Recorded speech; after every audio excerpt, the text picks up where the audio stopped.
โอเคสบายดีเนาะมื้อนี้ก็จะมาแนะนำการติดตั้งเครื่อง GPS รุ่นST901นะซึ่งจะเป็นรุ่นที่ต่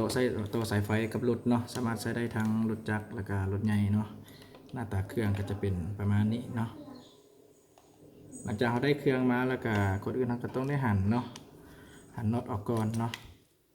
หั่นน็อตออกก่อนเพื่อว่าข้างนี้เนาะเราหั่นออกเนาะหั่นตัวนี้ออกเพื่อว่าจะเอาหลังจากหั่นออกแล้วก็จะเป็นอย่างนี้เนาะหน้าตาเนาะเราก็สามารถใส่ซิมเนาะซึ่งจะเป็นซิมของ Unitel ที่ว่าเราได้เกี่ยมไปให้เนาะซึ่งเป็นซิมที่ลงทะเบียนแล้วการใส่ก็จะใส่แบบนี้เนาะตามรูปพื้นที่ขาวเป็นซิมใหญ่เนาะรุ่นนี้ใช้ซิมใหญ่เนาะก็แย่เข้าไปเวลาผู้ใดมีมือก็แย่เลยเนาะถ้าผู้ใดมีก็ยังแย่เนาะสังเกตเบื้องตัวนี้เราสามารถแกะได้เนาะเปลือกตัวนี้แกะเบื้องไฟเห็นเนาะเราสามารถแกะเบื้องไฟก็ได้เพราะว่ามันแนมบ่เห็นเมื่อกี้นะสังเกตว่าถ้าว่าไฟมันขึ้นอย่างนี้แสดงว่าเราสามารถใช้งานได้เนาะมันกำลังจับสัญญาณอยู่เนาะไฟสีส้มเป็นสัญญาณของโทรศัพท์เนาะไฟสีฟ้าเป็นสัญญาณของ GPS กำลังจับอยู่เนาะหงสามารถอัดได้เลยไฟหงถือว่าปกติเนาะแต่ว่าเครื่องเราบ่มีปัญหาอย่างสามารถใช้งานได้โดยทั่วไปแล้วเครื่องตัวนี้มันจะมีไฟบรรจุของมันเองเนาะสามารถเบิ่งตำแหน่งหรือว่าสามารถใช้งานได้4-5 ชั่วโมงเนาะถ้าว่าเราบ่ต่อไฟตามเขาต่อใช้แล้วก็สามารถใช้เวลาเขาต่อใช้ไฟรถนะแล้วมันจะสากไปในตู้เลยเนาะรุ่นนี้กันนำได้ฉะนั้นเราต้องได้หั่นเจ็บๆแบบนี้ก่อนเนาะหลังจากได้ก็หั่นน็อตใส่เนาะหั่นน็อตใส่ตามปกติเนาะหลังจากนั้นก็หั่นน็อตให้มันเจ็บๆเนาะ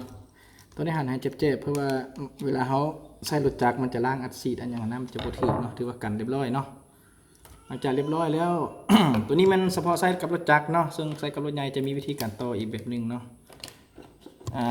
การต่อใช้รถจักรมันจะใช้ต่อใช้หม้อไฟรถเนาะโอเคตัวอย่างว่าตัวนี้เป็นหม้อไฟรถเนาะฉะนั้นลูกค้าต้องได้หันกบรถออกมาก่อนครับพระเจ้าจะเห็นตัวอย่างซื้อเนาะหันกบรถออกมาก่อนเนาะหลังจากอันนี้มันหม้อไฟอยู่ในรถเนาะอันนี้มันเครื่องเขาครับก็สามารถใส่ไฟเนาะสายไฟก็คือมี3 สายเนาะ3 สายสีแดงแม่นเอาต่อใส่ส่วนบวกเนาะของสายไฟเนาะตัวนี้ดึงออกมาก็สามารถต่อง่ายๆได้เลยเนาะก็ต่อใส่แบบนี้เนาะก็ต่อใส่แบบนี้แหละเนาะสายสีแดงส่วนสายสีดำเนาะสังเกตว่าบวกเนาะบวกเนาะสายสีแดงบวกสายสีดำต่อใส่ลบเนาะจะต่อใส่แบบนี้เนาะต่อเครื่องเนาะหันเจ็บๆเนาะบางเครื่องก็จะเป็นหันน็อตบางเครื่องก็จะเป็นอันนี้ที่เขามีตัวอย่างให้เบิ่งเนาะส่วนสายสีส้มนี่แม่นเขาจะต่อใส่กับสายไฟACC คือมาห้องมาสายไฟตัวใดก็ได้เนาะที่ว่ามันเป็นเลนครับจริงๆบ่แนะนำเนาะเพราะว่าถ้าเขาต่อใส่ตัวนี้ก็มันจะแจ้งเตือนเวลาเขาเปิดกระเจบ่หรือว่ามีการติดจักรรถแล้วมันจะแจ้งเตือนผ่านทางข้อความหรือว่าทางโทรศัพท์มันจะดังนะแต่ว่าเวลาแจ้งบางทีลูกค้าอาจจะบ่ลูกค้าอาจจะรำคาญเวลากดนั่นกดนี้คิดว่าปุ่มนี้บ่น่าจะใช่เนาะ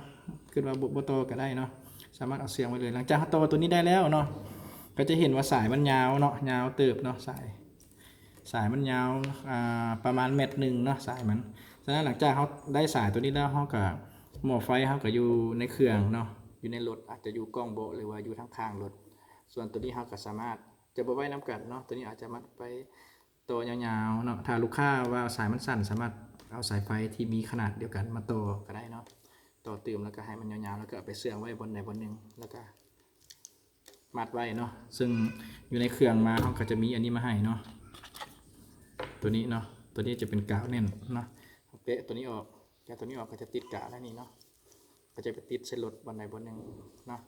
เจอกันเนาะส่วนคู่มือต่างๆก็จะมีอยู่ในนี่หายตื่มเนาะถ้าบุหันเข้าใจก็สามารถเบิ่งคู่มืออยู่ในนี่ได้เนาะง่ายๆเนาะสำหรับการใช้รถจักรเนาะส่วนสำหรับการใช้รถใหญ่ก็จะแนะนำวิดีโอต่อไปเนาะขอบใจ